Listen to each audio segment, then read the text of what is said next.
Assalamualaikum warahmatullahi wabarakatuh. Salam sejahtera bagi semuanya. Welcome back to my channel TPMDS. Selamat datang kembali pada channel TPMDS. Informasi terbaru terkait P3K Guru tahun 2022. Nah, ini dari rapat koordinasi pemenuhan kebutuhan pegawai pemerintah dengan perjanjian kerja atau P3K Jabatan Fungsional Guru pada instansi daerah tahun 2022. Nah, dalam rapat pada tanggal 23 ini sampai 26 Juni 2022 di Hotel Novotel Mangga 2 Square. Ini dilaksanakan oleh Direktorat Pendidikan Menengah dan Pendidikan Khusus ya untuk Jenderal Guru Tenaga Kependidikan Kemendikbudristek. Nah, ini dihadiri yaitu pada tanggal 23 Juni sampai 26 Juni di Jakarta, dihadiri di daerah DKI Jakarta, kemudian Jabar, kemudian Sumatera bagian selatan ya. Nah, ini dihadiri ini. Nah, dalam rapat tersebut ya, yang kami tangkap di sini masih seputar dengan yaitu yang namanya dana ataupun untuk penggajian dari alokasi DAU untuk permasalahan untuk penambahan kuota ya. Nah, jika penambahan kuota bagaimana penggajian dan sebagainya. Ini masih seputar seperti itu. Ini passing grade juga masalah. Ada yang kurang nilainya 3 gagal. Nah, kami melihat hari ini di daerah, kalau sistem passing grade yang sudah dibuat ini, kami di Sumsel ada 200 orang lagi formasi menurut formasi yang kami usul. Kalau passing grade ini tetap berjalan seperti kemarin dan tidak ada perubahan, maka untuk tahap ketiga ini masih sulit untuk meluluskan yang 200 kali itu. Karena ketersediaan sumber daya manusia di daerah itu memang harus diakui. Ya, untuk kondisi passing grade yang dibuat oleh pusat itu memang terlalu sulit, masih perlu digaji ulang. Kalau bisa, pusat juga memberikan yang kewenangan daerah sebagai penghargaan untuk memberikan nilai kepada orang-orang di daerah, termasuk mungkin dari kepala dinas, supaya mereka yang betul-betul berbakti di daerah itu ada peluang untuk diangkat jadi P3K. Karena kalau berbicara kompetisi, hari ini guru-guru honor yang sudah lama mengajar, ya itu pasti kalah dengan orang-orang yang baru masuk. Jadi persoalan kesenjangan ini menjadi permasalahan di daerah.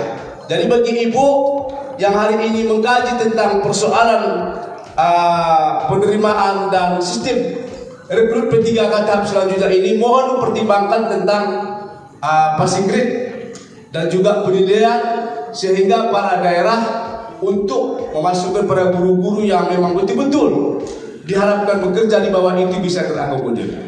Saya pikir ini yang menjadi pertanyaan dua penting bagi kami hari ini. Yang pertama tadi masalah keuangan. Kalau ini sudah jelas, ya kami akan melanjutkan tahap ketiga. Tapi kalau ini tidak jelas, ya kami juga akan berpikir untuk membuka tahap ketiga di daerah, termasuk daerah saya. Karena sampai hari ini persoalan tahap 1, 2 juga belum tuntas tentang keuangannya. Jadi kalau tadi malam dijelaskan seperti itu, ya kami juga merasa digibur di daerah. Tapi kita bertanya ke daerah, juga mereka mengatakan dana untuk P3K tidak ada. Jadi di mana yang benar ini? Jadi antara Menkeru, Mempan RB, itu saling per bulan. Jadi sehingga kami di bawah bingung. Jadi dinas pendidikan itu adalah menjadi sasaran di daerah untuk dijadikan sebagai kambing hitam dalam penerimaan P3K. Jadi padahal kami di bawah untuk penerima P3K ini hanya secara teknis tidak terlibat langsung sebenarnya. Tapi kami yang dipersalahkan di daerah. Jadi saya pikir ini saja, demikian. Assalamualaikum warahmatullahi wabarakatuh. Nah, lalu kalau kita lihat dari paparan oleh Kemendagri, ya paparan dari Kemendagri, di sini kita bisa lihat untuk DAU ini berwarna merah, ya, untuk DAU yang warna merah.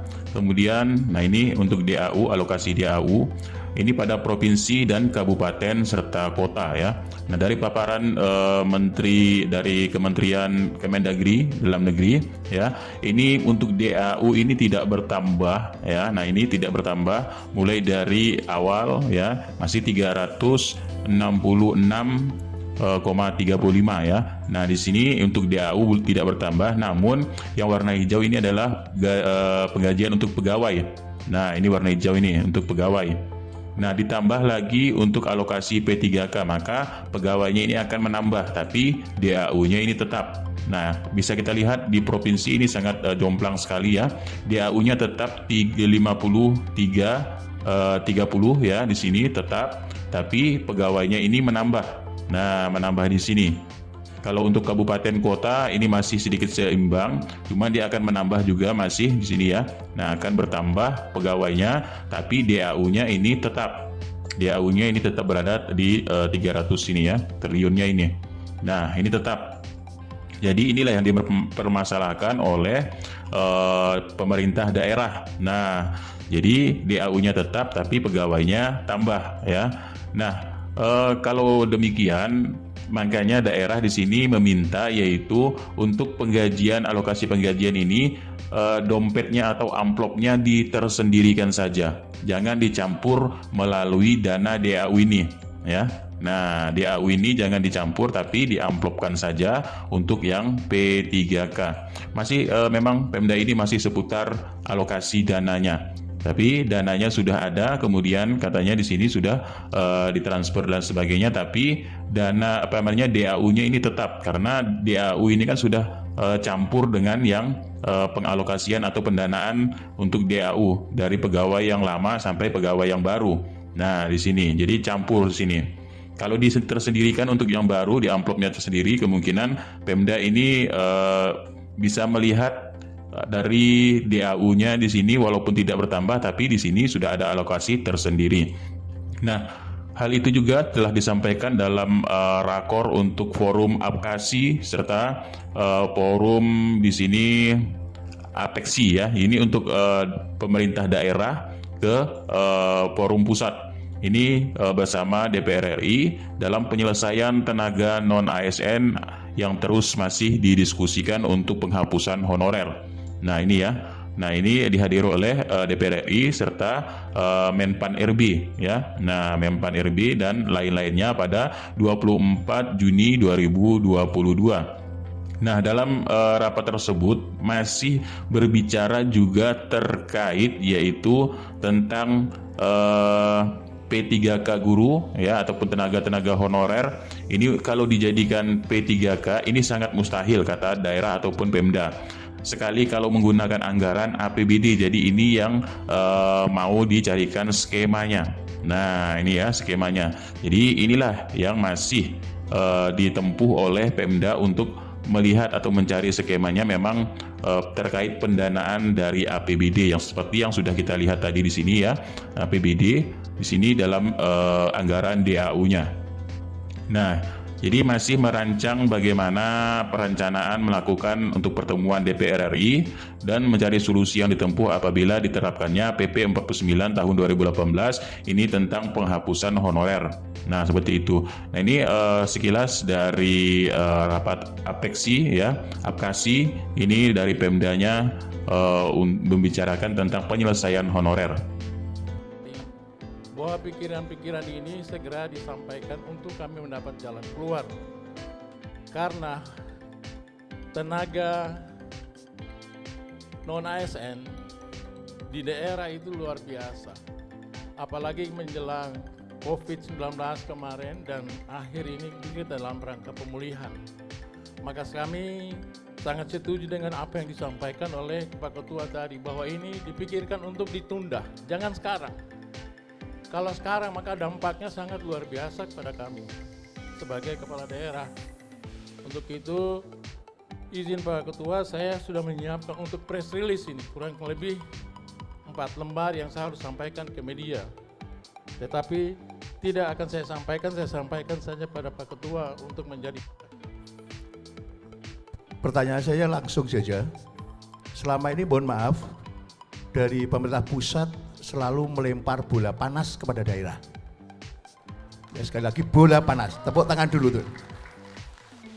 Contoh misalnya aja SKTM, terus kemudian sekarang honorer dan seterusnya. Pertanyaan saya yang pertama yaitu berkait dengan nasib honorer ini. Sekali lagi, kita hampir sama semua kabupaten. Kita dilempari bola panas, padahal kita semua ini kan politisi, politikus yang selalu dilempar dengan bola panas dan suruh mengatasi sendiri. Maka dari itu Menpan RB, mohon izin Pak Alex, kita pernah ketemu di Betun, mohon ditunda dulu. Berilah skema-skema yang sesuai dengan aspirasi daerah.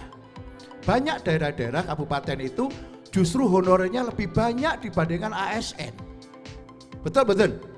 Betul, semua sama. Maka dari itu perlu ditinjau ulang. Termasuk nanti Ketua Apkasi, mungkin kita juga perlu roadshow ke DPR, pembuat undang-undang, sehingga nanti match. Ya. Kemudian yang kedua, yang berkait dengan LKPP, mungkin Pak Anas ya, tambang ini juga mohon para pengambil kebijakan di pusat turun di SKTM, tahu-tahu dipotong, yang di daerah tidak diberikan solusi, tidak diberikan alternatif. Termasuk kembali lagi honorer. Seharusnya ada skema-skema yang juga menjadi solusi di daerah. Sehingga jangan sampai sekarang ini kepala daerah hampir semuanya dibully. Dengan bupati yang baru, SKTM tidak berlaku. Orang miskin tidak boleh sakit. Yang kedua ini yang akan datang jadi viral. Honorer nanti akan dihapus. Bupati baru, honorer tidak berlaku dan seterusnya. Padahal ini kebijakan dari atas. Mohon dipahami kami semua dari kepala daerah. Sementara itu yang bisa kami sampaikan, terima kasih. Ihdinas siratal mustaqim. Wassalamualaikum warahmatullahi wabarakatuh. Ini ingin saya sampaikan bahwa kita tidak ujuk-ujuk Bapak Ibu sekalian, tidak serta-merta, tapi memang setiap tahun kami ingatkan. Dan tahun ini kami ingatkan kembali bahwa 28 November tahun 2023 ini akan berakhir. Oleh karena itu ini tentu pilihan Bapak Ibu sekalian. Ini masalahnya masalah legislasi. Undang-Undang nomor 5 tahun 2014 sudah menyatakan demikian. Demikian juga peraturan pemerintah tentang manajemen. Tentu nanti pilihan Bapak Ibu sekalian bagaimana caranya membuat semacam rekomendasi kepada pimpinan, kepada Pak Menteri ataupun mungkin kepada Presiden untuk bagaimana hal-hal demikian ini bisa barangkali mengakomodir dari keinginan Bapak Ibu sekalian. Saya kira demikian tambahannya. Terima kasih. Secara politik 2 tahun yang lalu Komisi 2 DPR sudah memutuskan bahwa untuk masalah honorer ini dihentikan karena sudah ada Undang-Undang nomor 5 tahun 2014 dan undang-undang ini tentu jadikan jalan cari solusi. Ya, kami seperti kemarin dengan guru Bapak Ibu sekalian, dengan guru lihat ketika passing grade-nya memang harus rendah, kita rendahkan. Ketika harus dibimbing, begitu Pak. Jadi tidak sepotong-sepotong. Jadi Kementerian Pendidikan dan Kebudayaan, Riset dan Teknologi mencari solusi segampang mungkin bagi teman-teman honorer ini. Ya sayangnya tadi itu, ya Bapak Ibu sekalian, karena PPPK ini kan harus D3 Pak, bukan SMA ini. Masalahnya begitu Pak, minimal. Kemudian bagaimana dengan pendidikan lain kan tadi ada solusinya. Dengan outsourcing supaya penghasilannya juga tentu tidak rendah dari upah minimum regional. Cuman masalahnya tadi bagaimana kami juga masih melihat apakah diberikan bentuk penghargaan, kerohiman atau dan sebagainya. Ini tentu harus ada peraturan perundang-undangan yang mendasarinya sehingga sah untuk diberikan kepada yang bersangkutan. Terima kasih. Kalian sejak 2008 sampai dengan 2014 ini proses sudah berlangsung untuk tenaga honorer ini.